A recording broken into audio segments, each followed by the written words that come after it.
Are you a marketer looking for ways to engage customers by creating a better customer experience and faster marketing campaigns without struggling with learning new processes or being slowed down by IT? In this demo, we will look at the Magnolia platform from a marketer's and content editor's perspective, what it is, how it works, and why it's different. We'll be going over Magnolia's authoring tools and see how easy it is to add, manage, and preview content for your website, campaigns, and other experiences. Hello and welcome to the page editing tutorial with Magnolia. I'm going to log in as a normal content editor. What we have already seen before, we have all kind of different apps, and obviously to edit a page, we have here the Pages app. As we can see, we have here multiple sites, and each site has a lot of different pages. And let's take here the home page. What we see here, well, it's basically just a small hint for editors, can be enabled or disabled just to see all the different SEO metadata fields that are actually configured by an editor. The very cool thing with Magnolia is that you have complete control over layout and content. For example, what we have here is just a nice carousel with different elements. And if I want to, for example, edit such an element, I have here the hero area, I have a banner, and if I hit edit, I get a nice dialog. And within this dialog, I can actually capture the content. For example, here we have the title, as we have seen. Hey there, nice to meet you and welcome to Magnolia. If I want to slightly adjust that content, so let's add something here, then we will just going to have this update once I save. What we have here on top of that is, for example, a nice chooser for the text column that is going to be used for the render text. Or what we also can do is we can, for example, easily exchange our assets on every component that is coming with assets or with videos, for example. All right, so if I'm going to save this dialog, then we see automatically our changes here. The good thing with Magnolia is it works on a very strong templating system. That means you can have multiple templates, and based on the configuration of the templates, you have different components available to work with. So this intersection that goes on the different areas that we have. For example, here we have our main area where our slider sits, and in the main area we have all kind of different components already placed. For example, here in the main area, we have those columns, multiple brands are placed here. And what I can do now is I can just take this component here, drop it to the top. And as you can see, the layout is automatically reordered. Let's say I want to add a new component here. So how is that working? Well, I go to the main area and I want to add a new component. Based on the configuration of my template, I have now here quite a few components available. So let's say I want to create a somehow more complex layout here. So I want to have a full section, and the section, where should it be placed? Well, let's have it at the very beginning of our area. So before the first component, I want to have here a brand new section.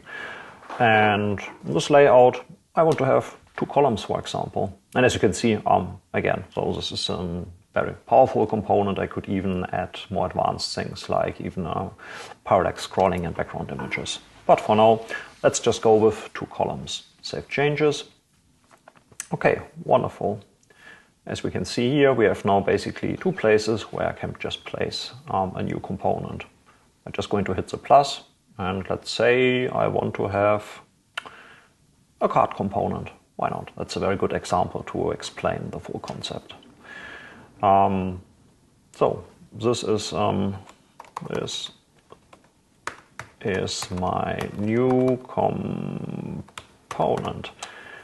I want to have an image as well. So when I said once you understand one app, you basically understand every single app. It's a very good example here, because what we have here is just basically the view in the Magnolia Pages app. So it's the very same structure. We have a tree of different assets in this case. So yeah, let's go for that image here. Choose. And yeah, let's go first of all with this one. Let's see what we get. Okay, cool. So we have here now created one component, but as you can see, to have somehow a nice layout, we just need another one here.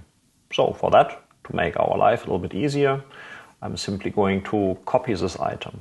And now basically this widget just sits in our clipboard. And that means I can just paste it wherever that component is allowed by the template. So I go here, I'm just going to hit paste, and now I have the very same thing, and then obviously the editing process is a lot easier. I'm just going to go with this one. Let's meet on the slopes. Skiing is fun. All right. Okay, that's already something like that. Let's take it, save changes. Okay, wonderful. Now, as we can see, we just created very quickly those two components. Just to have it somehow consistent. Snow is awesome. Okay, save it. So, great. Now we just created new content, but how's it going to look like on different devices like a mobile phone or a tablet? For that, you can very easily just preview the page. And as we can see now is this is basically obviously the desktop view, but let's see how it's going to look like on a tablet view, landscape mode. Aha, okay. Let's see how it's going to look like on tablet and portrait mode. And as you can see, the content is really flowing nicely. One thing to note, and it's really important, right now I'm working in a complete headless scenario. That means Magnolia is not rendering anything at all. It's a remote React application that is doing here all the rendering. If I would basically switch to Magnolia rendering, that means that Magnolia would do all the heavy lifting, all the rendering. For an editor, I won't realize if I'm in a headless mode or if I'm just using classical Magnolia rendering. So that's really a powerful thing to have. Headless or not, you can just really visually work on your content and create a very good content flow with full what you see is what you get editing. All right, before we conclude the session, very important, we can obviously here also switch between different languages that are configured for our site. So for example, this here is then the German content. Obviously, we did not provide yet any German translation at all. If we would do, or if we would go with a manual process, then I could just simply switch here between the different languages and then translate everything on my own. Naturally, once you start to deal with multiple languages, you don't want to translate everything on your own, because that's really becoming then a hard to scale problem. This is where our translation workflows kick in. All right, let's talk about Magnolia's DAM capabilities. So, as already said at the beginning, once you understand one app, you basically understand every single app. So here we have it again. So in this case, we are not talking about structured content types or about pages. In this case, we have Magnolia's asset repository. What we see here on the left-hand side, that's kind of interesting. The placement, that already tells us how often an asset is actually in use. So, for example, that one here is placed 6 times on our different pages that we have. It also tells us when it was placed the last time. If we just go to the detail view, then we just see here the original image. So typically what we do is we just upload this image once in the highest web-friendly format that we have available. On top of this, we can then just capture all the required metadata. That just means that we have then information, let's say, for the alt text and so on. If we just upload that image once in very high resolution, we have already seen that we have different channels, like a mobile phone, like a tablet, and so on. And naturally, the screen size can be very different, and therefore maybe if your components start to float, then you just need a different aspect ratio of this image, or just a lower resolution. So what to do? Do we have to upload the same image multiple times and just crop everything in Photoshop? It would be kind of tedious work, right? No, of course, you don't have to do that with Magnolia. You just upload it once, as said, in a very high resolution, web-friendly format, and Magnolia is going to derive all the different versions of this image. One problem that arises is obviously the system cannot know what is really the main area of interest for such an image.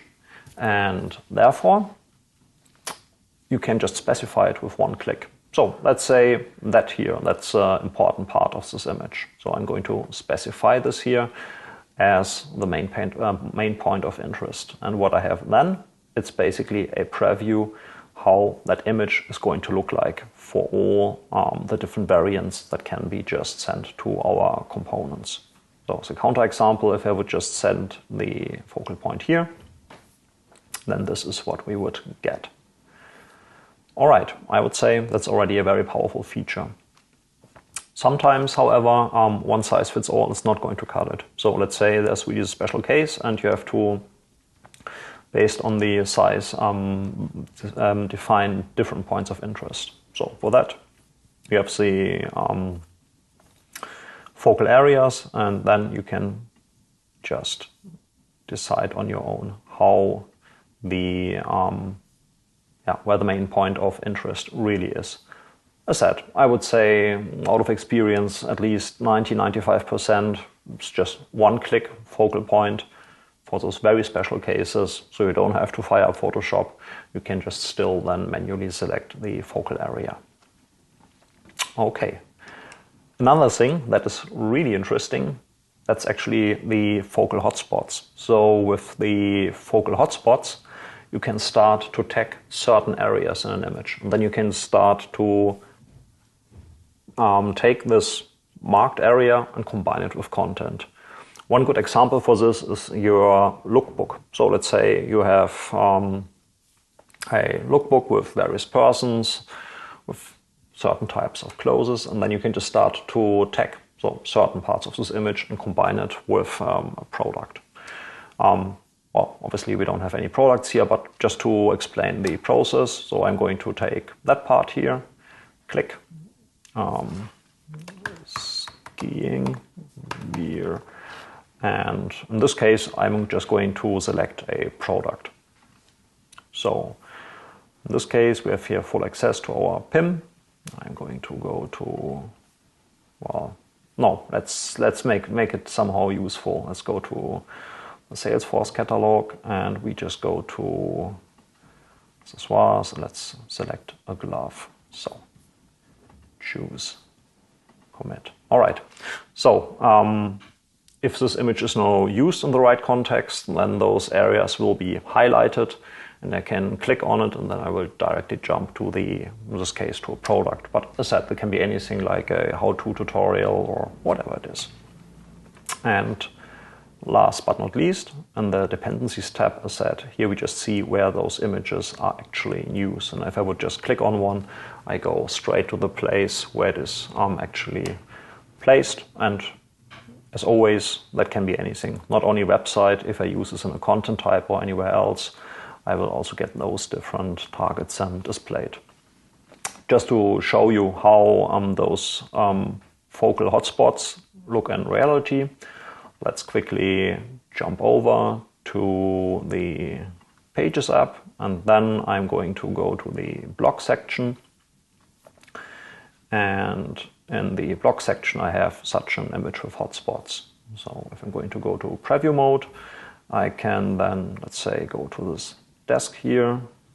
So I have here then already a description of the product. If I'm going to click on it, I go in this case straight to the product catalog.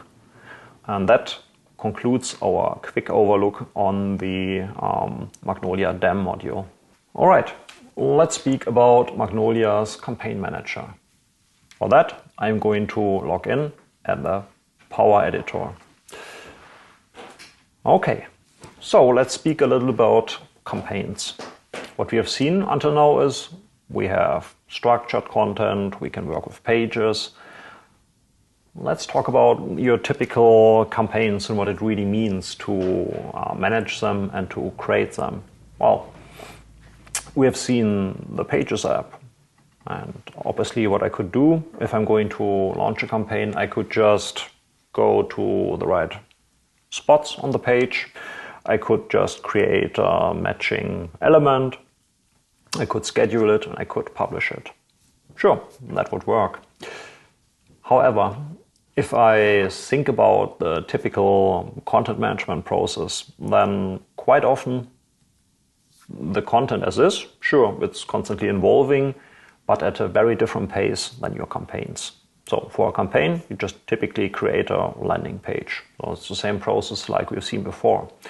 But what you do on top of that is you also create a lot of teasers and banners to basically advertise that content on that page. And as I said, that could just mean that you have to go to a lot of different places to create those campaigns and banners all the time. And then sometimes you would maybe even have to recreate the same content over and over again, or at least to copy it to your clipboard like we have seen. Wouldn't it be better if you just could create all those campaign banners on a central place and then automatically inject those campaigns to the right places? I think so. And therefore, let's have a look on how that is done. So, as said, this is our standard page, and what we want to have is we want to have a campaign that is automatically injected on multiple pages. For that, we have here the Campaign Manager. And what the Campaign Manager does is, as we can see, it helps you to pre-plan all your campaigns, to set a schedule, and then to automatically place it on all the pages. For that, let's have a look here on this summer campaign, for example. What we see here, that's actually the active time of that campaign. So if I'm going to go here to the scheduling section, we have a name for that campaign, a description, so my peers understand what it is, what it's all about. We have a priority and a color. Well, the priority, as we're going to see in a minute, that basically sets the priority of a campaign. As we can see, we can be very specific on the actual scheduling of a campaign. And therefore, maybe if I have multiple campaigns at the same time, there can be slight overlaps. And then the campaign with the highest priority will always win and will be the one that will be displayed in your slots. So coloring, well, that's basically for our calendar, though we can see then in the calendar easier which campaign is active when. The next thing is we have to set a schedule. So in a very simple case, we just say, okay, this campaign should be active from that date to that date. So that's the time span. But what we can do on top of that is we can just say within this time span, I only want to have it active on, let's say, Monday, and only on Monday between, let's say, midnight and 4 o'clock. But in this case, just to keep it simple, we just want to have this campaign active in this time span. Okay, so we have a schedule, that's nice, but how about creating such a campaign? I mean, it's obvious, if we create a campaign, it's a highly visual task somehow. So content type is probably not the best way to do so. For that, we basically repurpose the Pages Manager framework. That means, in this case here, the navigation and the footer, that is just a placeholder. That part here, This is where we create then our campaign. And we have basically the very same mechanisms available that we also have in our Pages app. So that means we can in this area create everything. In this case, it's very simple. We just have one banner with a direct link to the main content. But for example, to have a direct call to action, I could also start to place products here. So you can really go as far as you like with such a dynamic campaign. Okay, so what we understand now is we have a schedule and we have a campaign element.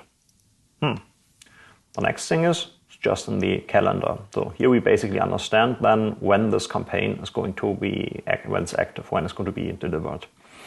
So that really helps us a lot on all the planning activities.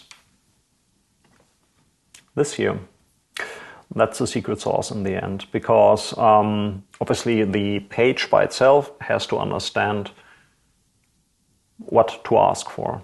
Well, in this case, it really works with this slots principle. And that means, in this case here, this banner is tagged with its slot banner. And technically speaking, just to demonstrate it on a page,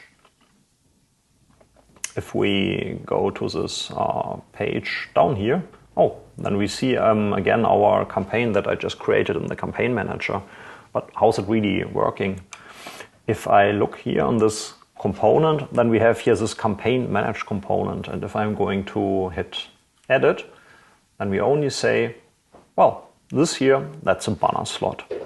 So technically what's happening is that this component is just going to say, I'm a banner, that's a current date time, Campaign Manager, what do you have for me?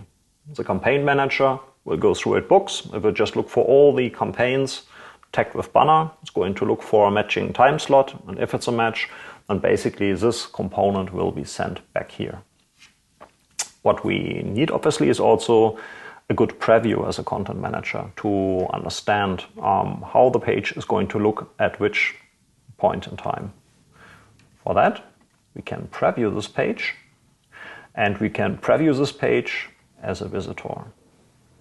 So right now, this is how the page is going to look right now as an anonymous user. But what we can do is we can travel in time. So let's say, how is that page going to look like in a week from now on? And if we scroll down now to this dynamic component, then we see that at this point, a complete different campaign will be available. So in a nutshell, the Campaign Manager helps you really to prepare your campaigns well in advance, set a schedule, define the slots where this campaign should be actually placed. The rest will be done fully automatically for you. And that basically concludes our quick overview on the Campaign Manager. Thank you and see you in the next one.